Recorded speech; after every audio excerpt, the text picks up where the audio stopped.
Программа форума была построена вокруг следующих направлений: медиа, молодежные советы, самоуправление, волонтерство и командообразование.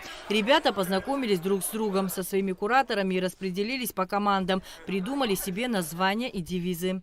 Цикл таких маленьких мероприятий в концепции называется «Деловая игра», где ребята получили не только хорошие эмоции, немножко вспомнили творчество, но еще и обучились азам социальному проектированию. Утро участников Международного молодежного форума начиналось с энергичной зарядки и пробежки по набережной Чимчиры под чутким руководством инструктора Инги Корчава. На площадке волонтерства, спикером которого являлась заместитель начальника отдела воспитательной работы Тамбовского государственного университета Жанна Волостных, поговорили о истории развития волонтерской деятельности, видах и направлениях волонтерства, правах и обязанностях волонтера и ключах успеха работы с ними. Мы успели проговорить про ключи успеха волонтерства, о том, что такое волонтерство, конечно, какие-то исторические моменты мы также обсудили с ребятами. Мы будем беседовать про мотивы волонтерства, о привлечении волонтерской деятельности, а также об очень интересной теме, которая сейчас находит свое развитие в различных странах, это событийное волонтерство.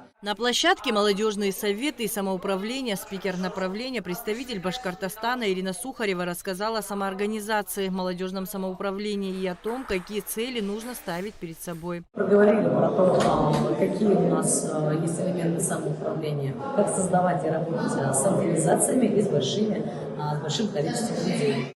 Грант на реализацию проекта был выигран сотрудником Центра стратегических исследований при президенте Абхазии Камугом Габрава по итогам конкурса Фонда поддержки публичной дипломатии имени Горчакова на площадке Международного молодежного форума «Евразия Глобал», который прошел в Оренбурге в 2022 году. Выигранная сумма составила 300 тысяч рублей. Финансовую и организационную поддержку оказал форуму Государственный комитет по делам молодежи и спорту. Адица Сагария, Камила Джопуа, Абхазское телевидение.